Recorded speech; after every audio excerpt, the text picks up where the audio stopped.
dia, meus amados irmãos, que a graça e a paz que vem da parte do nosso Deus, através do nosso amorável Senhor e Mestre, Jesus Cristo, Filho de Deus, possa nos preencher, nos completar com o conhecimento que salva.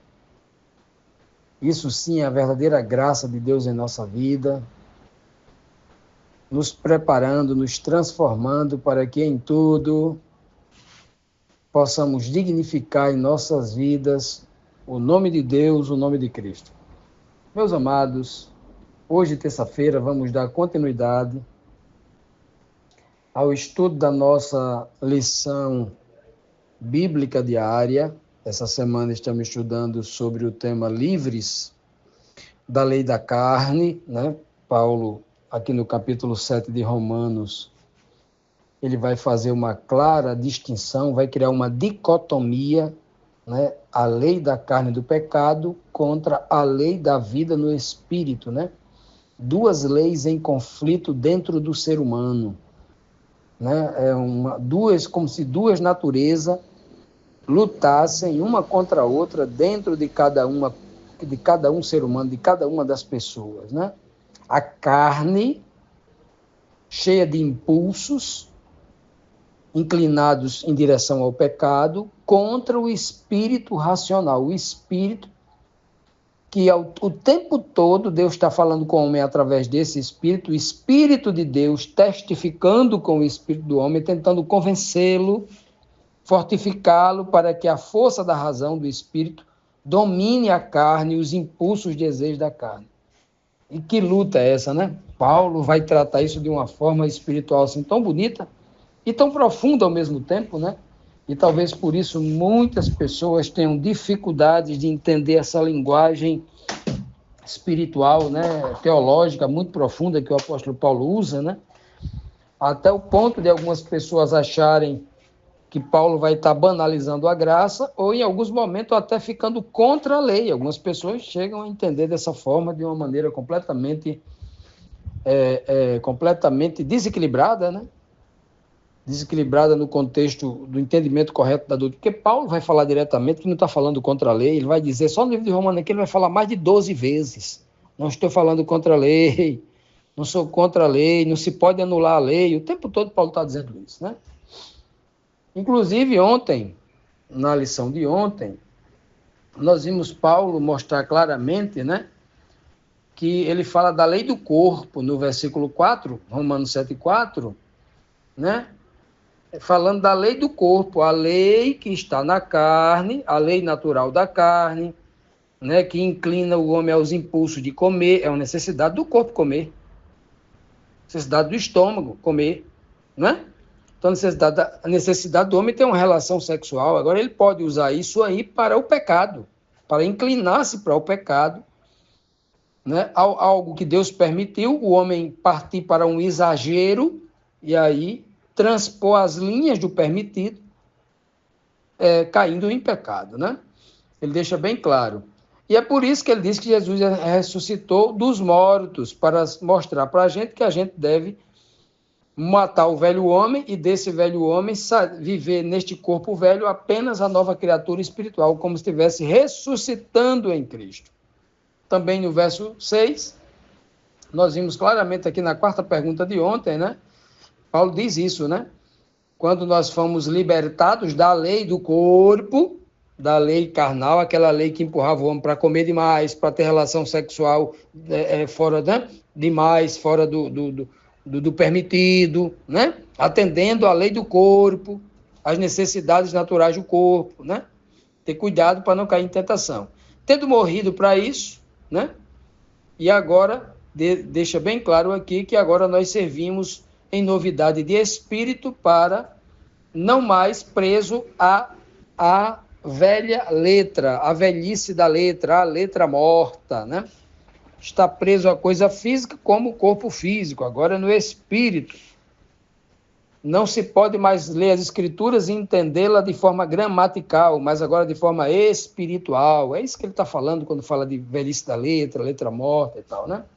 Pois bem, dando continuidade aqui, vamos para a quinta pergunta, quando diz assim, o questionamento. Paulo deixa claro que não está falando contra a lei de Deus, e sim contra a lei natural da carne, ele deixa claríssimo isso?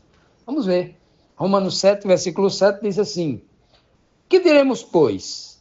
É a lei pecado, ou seja, é a lei errada, é a lei o próprio pecado, né? Já que ele disse no texto anterior assim, olha, no texto anterior, para aqueles que leem, né? Ele disse assim, ó, já não estamos mais debaixo da lei, né? Ele deixa, vós não estáis, vós agora estáis mortos para a lei, lei do corpo, né? Que ele fala. Aí ele vai dizer, eu estou dizendo que a lei é pecado? É a pergunta que ele faz aqui, ó. Olha qual é a resposta dele. De modo nenhum. Mas eu não conheceria o pecado, senão pela lei, se a lei não dissesse. Porque eu não conheceria a concupiscência, se a lei não dissesse. Assim, não cobiçarás. Então, Paulo está dizendo o real motivo aqui, ó. A santidade, a bondade e o papel da lei. O papel da lei é proteger, o papel da lei é guiar. Por isso que ele diz que a lei me serviu de aio para me conduzir até Cristo. A lei serve como um grande professor, um aio, mestre, professor, para me ensinar, para eu continue caminhando no caminho de Cristo e me encontre com Cristo lá no final. Olha que maravilha! Para isso que serve a lei, porque se a lei diz não cobice, se a lei não dissesse não cobice, e eu continuasse a minha vida cobiçando, eu ia me encontrar com Cristo quando? Me encontrar no sentido de que, assim, como é que eu ia entender a vida de Cristo? Como é que eu poderia viver como Cristo, que nunca cobiçou nada de ninguém, que nunca teve preso a nada físico deste planeta? Chegou a dizer várias vezes, o meu reino não é deste mundo. Eu estou aqui só de corpo físico, corpo presente, mas não tem nada a ver com esse mundo, não. Eu sou de outro mundo, eu sou do meu pai, estou indo para o meu pai. Nada a ver. Nada nesse mundo me atrai, o ouro, a comida, a riqueza, o glamour, a fama, nada disso. Nem glória dos homens eu recebo neste mundo, disse ele lá em João 5, 44, 45, né? 43, 44, eu recebo glória do único Deus, não é desse mundo, não. Então, minha cabeça não está nesse mundo. Tudo neste mundo aqui é passageiro, inclusive a carne do corpo do homem. Então, os crentes que ficam, né, nas igrejas, vamos orar pedindo a Deus um emprego, comida, para a gente ter casas luxuosas, né? Vamos orar a Deus para a gente ter saúde para viver aqui não sei quantos, mais de 100 anos, curtindo a vida. É o que o povo pede nas igrejas hoje. Prosperidade para este mundo, esquece que a vida não é essa. A vida do cristão não é essa. Estamos aqui de passagem. Se fosse essa, Jesus não tinha vivido só 33 anos. Jesus tinha morrido aos 100, 120 anos. Né? Então, é preciso entender isso, porque enquanto a gente não entende isso, a gente não vai entender a linguagem dos apóstolos, a linguagem de Cristo, mostrando-nos essa verdade com muita clareza. Né? Ele deixa bem claro, olha, o papel da lei não é salvar de forma direta alguém, tornar alguém justo porque guarda a lei. Não, lei você tem que guardar porque é dever seu. É dever de todo mundo guardar a lei. Né? Está lá escrito em Eclesiastes, né? 12, 13. É dever de todo homem. Não é só dos crentes, não. É de todo homem. Então, meus amados, entendamos isso. Enquanto nós não entendemos isso aqui, né? Que devemos guardar a lei, porque a lei tem um papel. O papel dela é me conduzir a Cristo. Cristo estabelece a fé no meu coração para eu entender e aceitar a graça, para que a graça faça o papel dela, que é me salvar. Se eu não entender isso, eu vou acabar sendo enganado para viver uma vida dissoluta. A graça barata aí é ensinar o homem a viver uma vida de qualquer jeito aqui dentro de uma igreja cristã. Está aí a graça barata nas igrejas aí, tomando conta de tudo que é igreja. A maioria dos crentes hoje quer ver numa igreja de oba-oba, igreja da graça barata, porque não tem compromisso com nada, vive de qualquer jeito, e não é assim. Existem regras claras na Escritura Sagrada. Continuando, meus amados, vamos aqui para a próxima pergunta, a pergunta 6, que diz assim: como a lei faz nascer ou reviver o pecado na vida do transgressor? Né? assim, falando assim, as pessoas podem até pensar, vixe, é culpa da lei.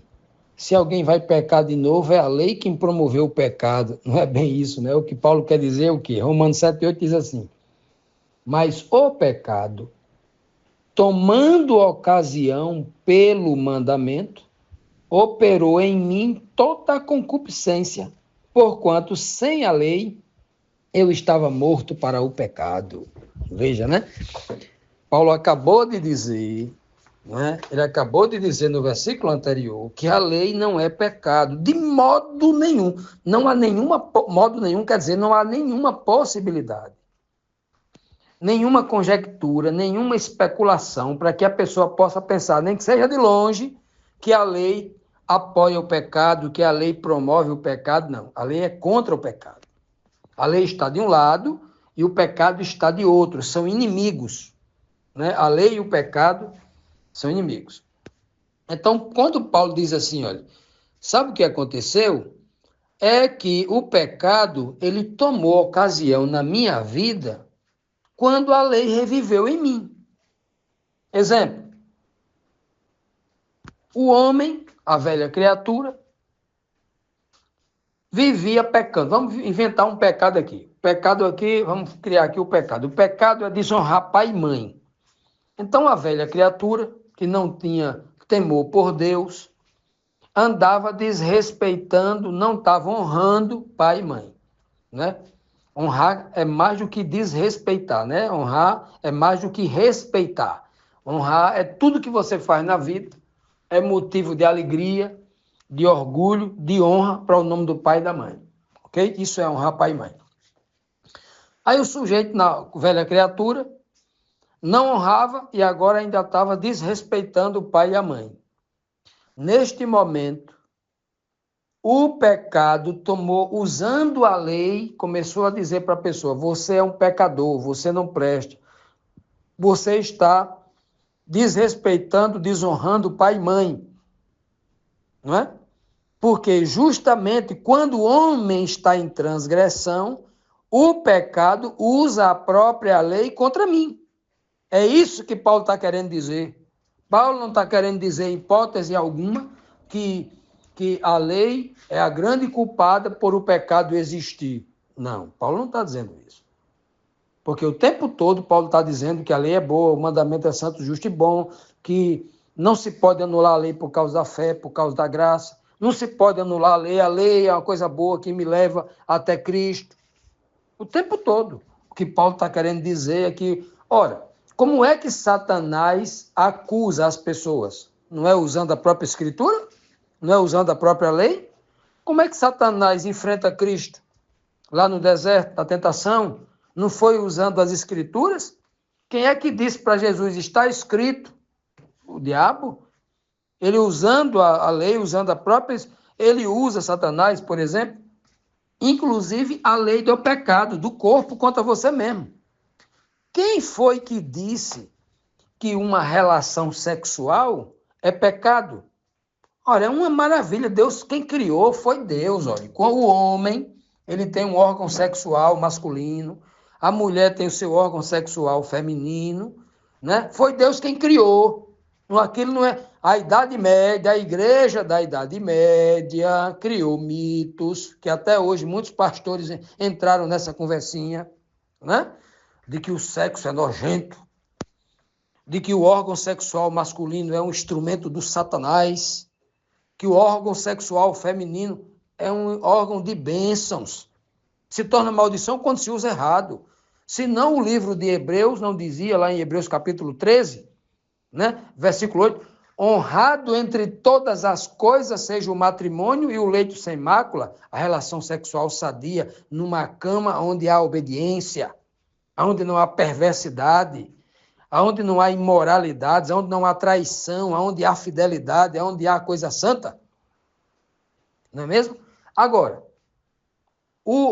a relação sexual é uma bênção que Deus deu para o casamento. Entretanto, quando você usa a relação sexual, a mesma relação sexual, a mesma necessidade que você atendeu à carne de forma santa, você pode exagerar, sair da linha e usar essa mesma relação de forma errada.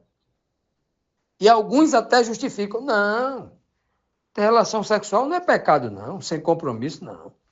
Deus abençoe, eu posso ter relação quantas vezes? Ora, está na lei.